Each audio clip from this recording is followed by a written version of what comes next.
Seluruh informasi yang ada di dalam video ini merupakan informasi yang didapat dari media sosial dan berita dari sumber-sumber terpercaya. Selain itu, video ini hanya dibuat untuk sekadar menambah informasi dan wawasan kita bersama, tanpa bermaksud untuk menyinggung pihak manapun. Oke, hari ini kita bakal menyelami sebuah cerita yang, pertaruhannya tinggi banget.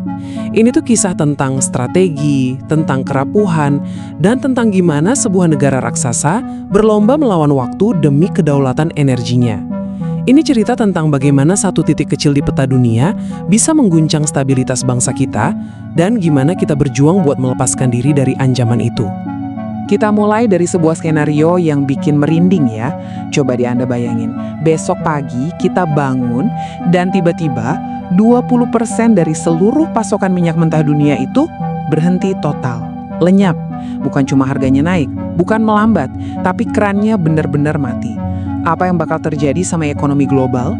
Dan yang lebih penting lagi, apa dampaknya buat kita di Indonesia?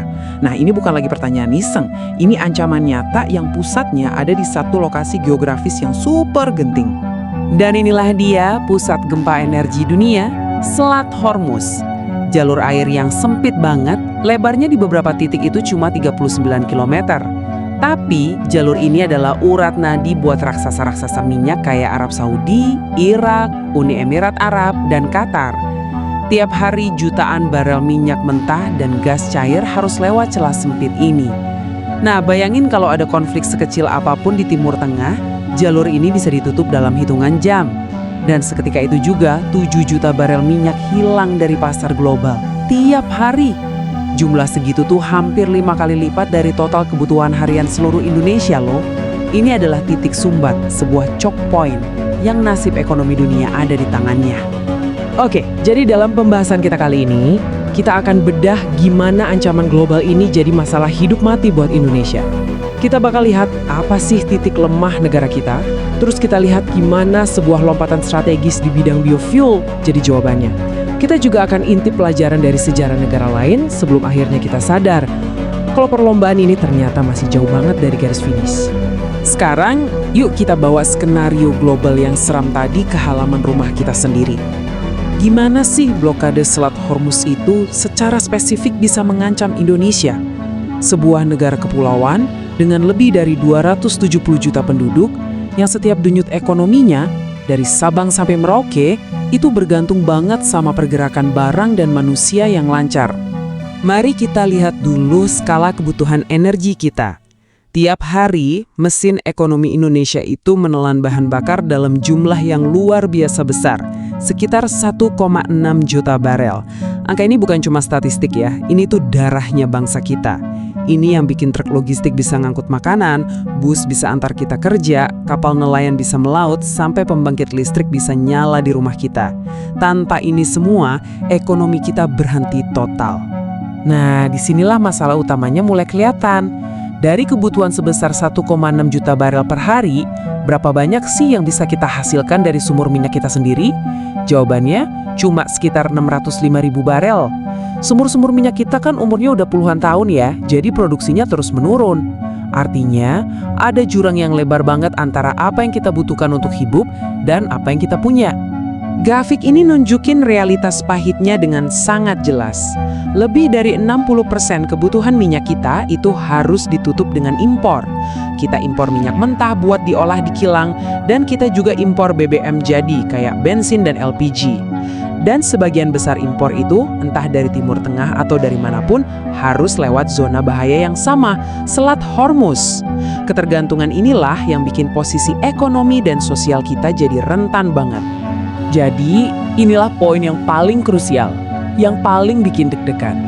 Kalau Selat Hormuz benar-benar ditutup besok, dan semua impor berhenti total, Indonesia bisa bertahan berapa lama? Jawabannya cukup mengejutkan.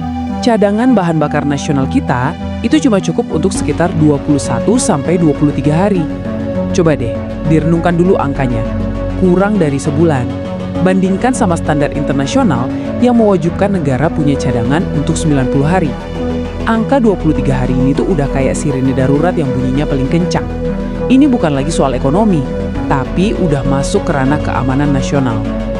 Tapi Tapi, di tengah ancaman sebesar ini, ternyata ada sebuah perubahan besar yang lagi terjadi. Pemerintah gak tinggal diam. Sebuah strategi yang sangat berani lagi dijalankan untuk melepaskan diri dari jerat ketergantungan ini. Bisa dibilang, ini adalah sebuah deklarasi kemerdekaan energi yang modalnya adalah kekayaan alam kita sendiri. Nah, landasan dari semua ini adalah sebuah doktrin strategis yang namanya Astacita. Ini bukan sekedar program biasa ya, tapi ini adalah visi jangka panjang dari pemerintahan Prabowo Gibran yang menempatkan swasembada energi sebagai salah satu pilar utama ketahanan nasional setara dengan ketahanan pangan dan pertahanan militer. Filosofinya sederhana tapi kuat banget. Mengubah kelemahan, yaitu konsumsi energi yang gede banget, menjadi kekuatan dengan memanfaatkan sumber daya alam kita yang melimpah, khususnya kelapa sawit. Visi kayak gini tentu butuh kemauan politik yang kuat dan konsistensi jangka panjang supaya bisa terwujud. Terus gimana cara mewujudkan visi besar ini? Ya lewat program biofuel yang progresif dan agresif. Kita mulai dengan B40, artinya mencampur 40% biodiesel dari minyak sawit ke dalam solar. Ini bukan lagi wacana, ini udah jalan secara nasional. Nah, langkah selanjutnya yang lagi dikebut itu B50, dengan target akhir yang super ambisius, B100.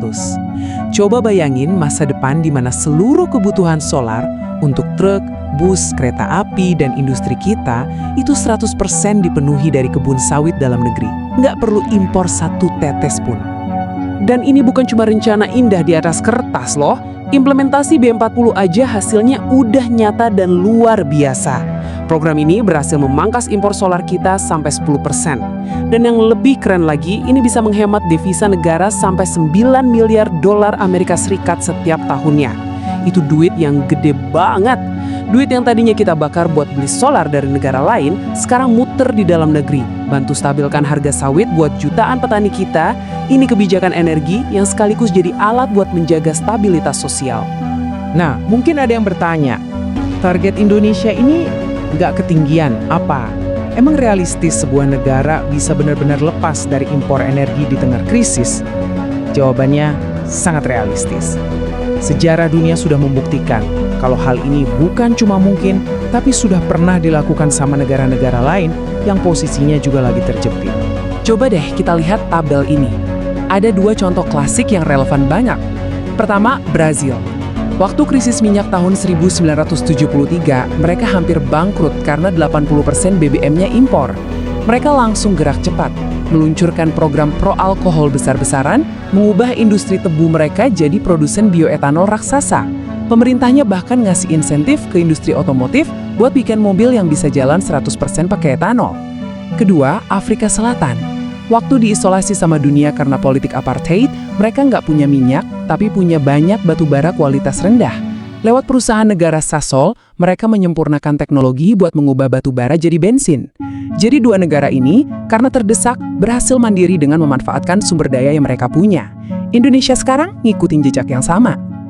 Oke, program biofuel untuk solar ini jelas sebuah kemenangan strategis yang luar biasa buat Indonesia. Tapi, apa ini artinya masalah ketahanan energi kita udah beres? Ternyata, belum. Perlombaan ini masih jauh dari selesai. Satu masalah besar memang berhasil diatasi, tapi ada masalah lain yang masih mengintai dan sama berbahayanya. Slide ini kayak rapor ketahanan energi kita. Di sisi kiri, untuk solar, nilainya bagus. Berkat program B40 dan B50, kita ada di jalur yang benar untuk bisa surplus. Ini pencapaian hebat. Tapi, lihat deh sisi kanannya. Untuk bensin dan LPG, bahan bakar yang kita pakai buat mobil pribadi dan kompor di dapur, ceritanya beda banget. Situasinya masih kritis, nilainya masih merah. Kenapa situasinya berbahaya?